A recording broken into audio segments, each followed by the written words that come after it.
الرحیم۔ تھوڑا سا غیبت کے بارے میں سن لیجئے۔ غیبت ہماری بہت کنٹرول سے باہر، اللہ تعالی ہم سب مختصر ہی سا 1-2 صفحہ ہی ہے۔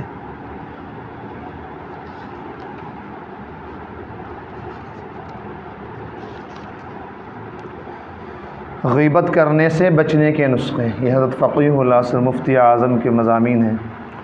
غیبت کرنے سے بچنے کے نسخے: نمبر 1، اپنی زندگی کا محاسبہ کیجیے۔ غیبت کے معنی سمجھتے ہیں؟ کسی آدمی کے بارے میں ایسی بات کہنا جو اس کو بری لگے، اگرچہ وہ بات صحیح ہو، سچ ہو، جب وہ موجود ہو اور اس کے سامنے آپ کہیں تو اسے بری لگے۔ غیر موجودگی میں ایسی بات کہنا اس کو غیبت ہے۔ اگر اس کے اندر وہ بات ہے ہی نہیں پھر تو بہتان ہے، اس کا تو بہت بڑا عذاب ہے۔ نمبر 1، اپنی زندگی کا محاسبہ کیجیے کہ یعنی حساب بالغ ہونے کے بعد اب تک کتنے لوگوں کی غیبت کر چکے ہیں۔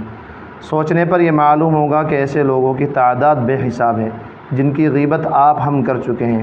آپ کے نیک اعمال کی مقدار جتنی ہے اس سے کئی گنا زیادہ غیبت ہم نے کی ہوگی۔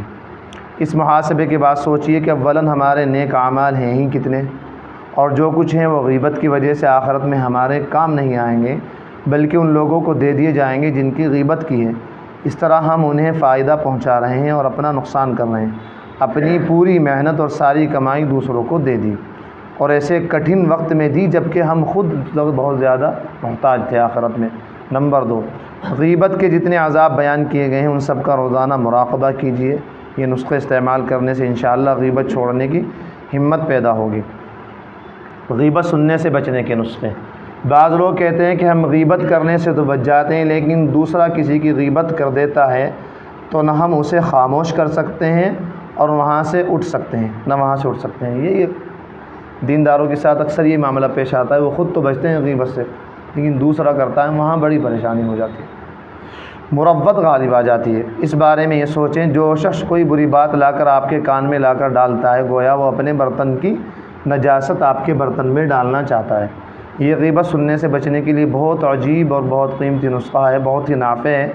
ذرا غور سے سوچیں، اگر آپ کا کوئی بڑا حاکم یا افسر یا آپ کے والدین، بھائی بہن، بیوی یا شوہر، دوسرے رشتہ دار یا دوستوں میں سے کوئی یوں کہے کہ میں آپ کے سر پر پیشاب کرنا چاہتا ہوں، چاہے ماں ہو، چاہے باپ ہو، چاہے سر ہو، چاہے کمپنی کے مالک ہوں، وہ کہیں کہ میں آپ کے سر پر آج جناب پیشاب کرنا چاہتا ہوں، اگر آپ میری بات نہیں مانیں گے تو میں ناراض ہو جاؤں گا، تو کیا کوئی ایسی ہمت کر سکتا ہے؟ اور مطلب ہمت تو کیا کرنا، اسے گالیاں دے گا، اسے لڑنے کے تیری نوکری پہ لڑنے کے لیے تیار ہو جائے گا، اس کی ناراضگی سے بچنے کے لیے اسے اپنے اوپر پیشاب کرنے کی اجازت دے دے، ایسا کوئی نہیں کر سکتا۔ حالانکہ اس کی اجازت دینے میں آپ کا کوئی زیادہ نقصان تو نہیں ہوگا، صرف آپ کے کپڑے اور بدن ناپاک ہو جائیں گے جنہیں دھو کر بآسانی پاک کیا جا سکتا ہے۔ لیکن اگر کسی کو اپنے سامنے غیبت کرنے کی اجازت دے دی تو اس میں آپ کا دین برباد ہوا، آخرت برباد ہوئی، دنیا کا معمولی سا نقصان برداشت کرنے کی تو ہمت نہیں۔ پیشاب سے کیا ہوتا زیادہ کپڑے ناپاک ہوتے، بدن نہا دھو لیتے، کپڑے بدل لیتے پاک۔